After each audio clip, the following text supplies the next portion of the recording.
Hi friends, welcome to my documentary. A minus b whole square equals to a square plus b square minus 2ab. How? అంటే a minus b whole square equals to a square plus b square minus 2ab ఎలా అవుతుంది with ప్రాక్టికల్గా నేను నిరూపిస్తాను. So explanation. ఇప్పుడు ఒక పెద్ద square తీసుకుంటాను.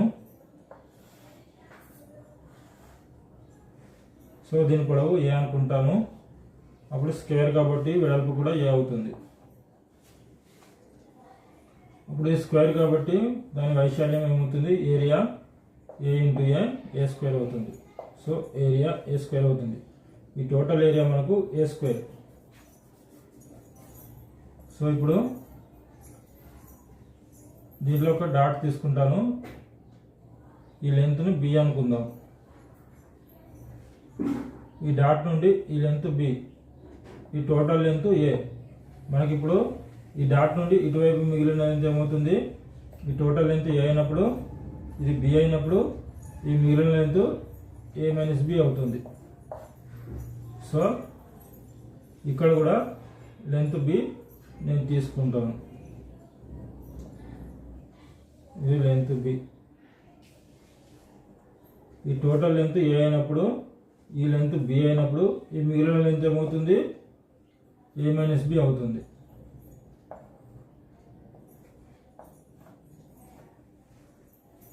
So మనకి ఏం కావాలి, ఏ మైనస్ బి హోల్ స్క్వేర్ అంటే A minus B into A minus B.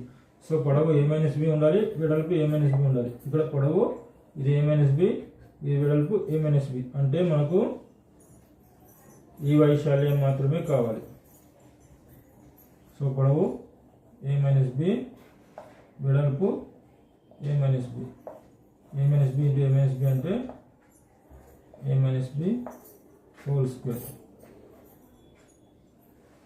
So దీని వాల్యూ కావాలి మనకు టోటల్ వైశాల్యం ఎంత, టోటల్ వైశాల్యం ఇది ఏ ఇది ఏ. సో టోటల్ వైశాల్యం ఏ స్క్వేర్. ఇప్పుడు ఈ మిగిలిన వైశాల్యాన్ని తీసేయాలి.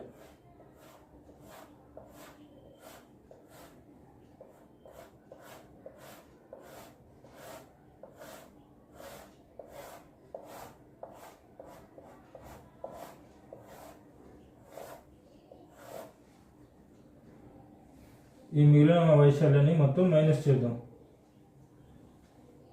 సో ఇప్పుడు ఈ లెంత్ మనకు ఏ మైనస్ బి అనుకున్నాం కదా.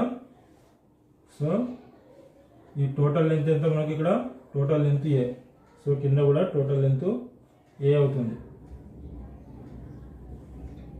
ఇక్కడ ఈ లెంత్ను మాత్రమే మనం బి అనుకున్నాం కదా. సో ఇక్కడ మధ్యలో ఒక గిజ్జ తీసుకుందాం. ఈ లెంత్ను మాత్రమే మనం బి అనుకున్నాం. అప్పుడు ఇక్కడ ఈ లెంత్ దేనికి ఆపోజిట్ ఉంది, ఏ మైనస్ బికి ఆపోజిట్ ఉంది. సో ఈ లెంత్ ఏ మైనస్ బి అయినప్పుడు ఇది కూడా ఏ మైనస్ బి అవుతుంది. సో ముందుగా ఈ పార్ట్ని తీసేద్దాం. ఇది పొడవు బి, వెడల్పు A minus B, minus B minus A minus B. So దీన్ని తీసేసాం. ఇప్పుడు ఈ పార్ట్ని కూడా తీసేద్దాం. ఈ పార్ట్ పొడవు ఎంత, ఏ, వెడల్పు ఎంత, బి. So minus AB. అప్పుడు దీన్ని ఏమవుతుంది, A square minus B into AB. So minus into minus plus B into B square minus AB. అప్పుడు ఇది A square plus B square minus AB. So minus 2ab. So ఈ total area నుండి మనము ఈ area మొత్తం minus చేసాము. అప్పుడు మనకు మిగిలిన ఏరియా ఏంటి, A minus B whole square area మిగిలింది. అంటే దీని వాల్యూ ఏంటి మనకు, A minus B whole square. So A minus B whole square equals to A square plus B square minus 2ab. So ఇప్పుడు ఇది ప్రాక్టికల్గా నిరూపించబడింది. ఓకే ఫ్రెండ్స్, ఈ వీడియో మీకు నచ్చినట్లయితే లైక్ చేయండి, షేర్ చేయండి. మరిన్ని వీడియోస్ కోసం మన ఛానల్ని సబ్స్క్రైబ్ చేయండి. Thank you friends.